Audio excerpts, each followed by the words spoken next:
Welcome. In this session, we'll explore ridge regression and a method of regularization that's called the Lasso. Let's begin with a bit of history.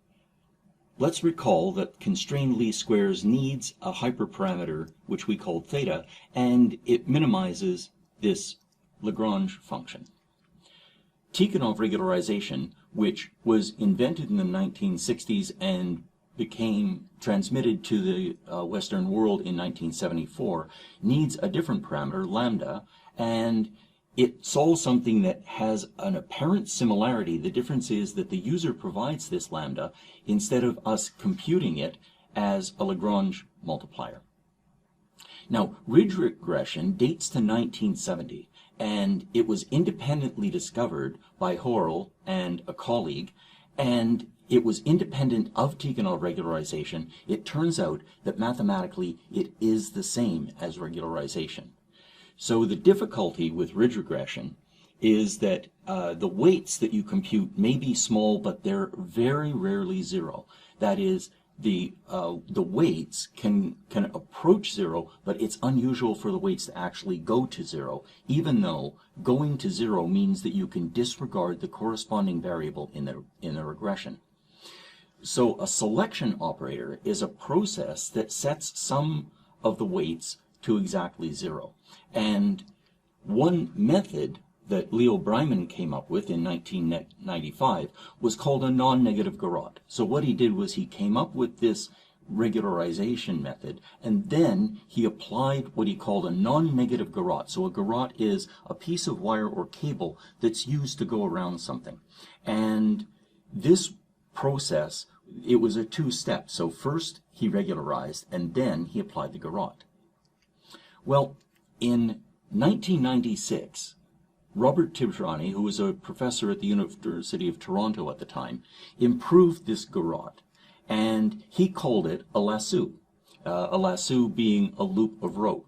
Now, we can tell who has read the original paper and not by the way they pronounce it.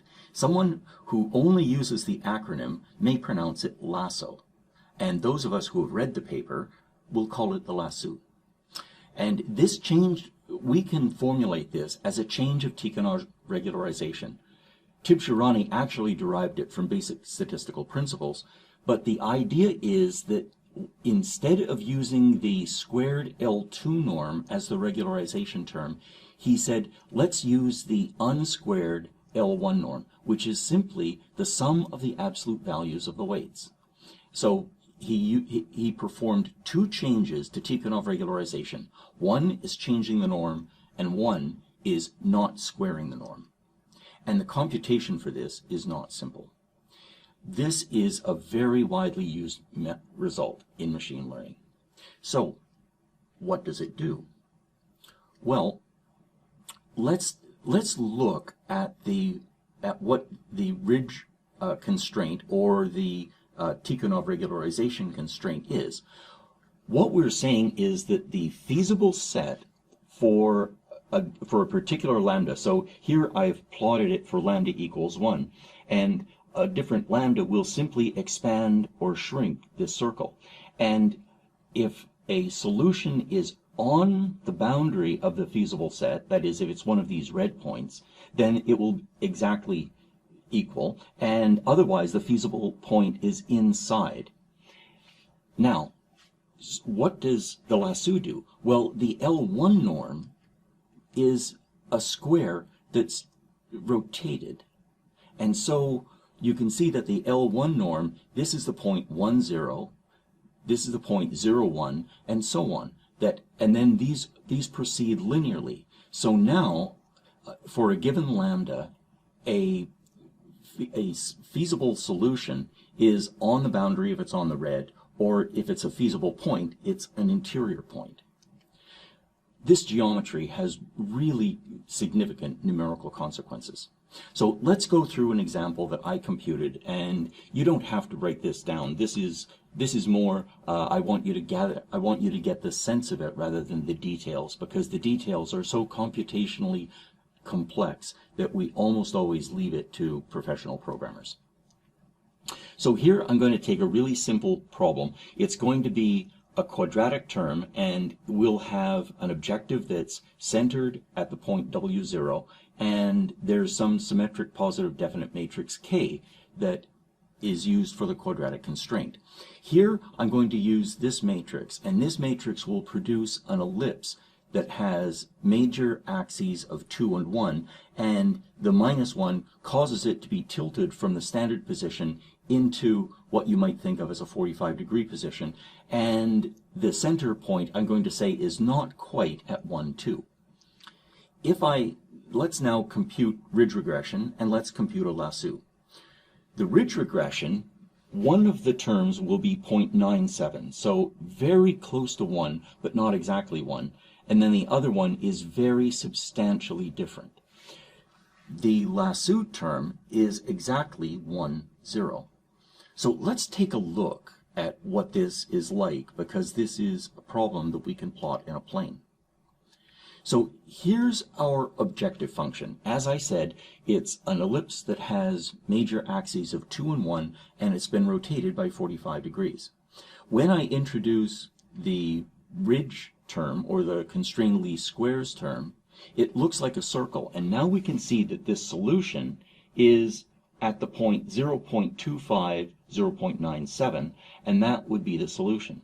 Well, what does the lasso look like? Well, what's happened is the lasso has picked parameters that are a weight vector that is very, very close to the ridge regression result. And by that tiny shift, it's completely eliminated one of those variables. And it's saying that the first variable can be neglected for the purpose of this optimization. So what is happening is that the lasso is simultaneously minimizing an objective and selecting variables. So how does it work, and why do we leave this to professional coders? Well, in this 2D case, what we really have are a set of 4 constraints. That is, we're saying that the sum of the weights has to be less than or equal to some value theta. In this case, we've chosen 1. The difference has to be 1, this difference has to be 1, and the negative has to be 1. So what happens is we're introducing, for 2 variables, we've introduced 4 constraints. And in general, if we have n constraints, then we have 2 to the n if we're in n dimensions, we have 2 to the n of these inequalities to try to manage. So it appears to grow exponentially. However, current computations are all basically linear in the number of variables that you have. And there are a number of methods that are used, and in a graduate course we could go through these. They include coordinate descent, which we alluded to when we first entered vector land, interior points, which we're starting to understand are a very important concept in optimization, and then a linear algebra method that's called alternating directions. So this is why, in practice, what we do is we call a function that someone else has spent a great deal of time developing and coding.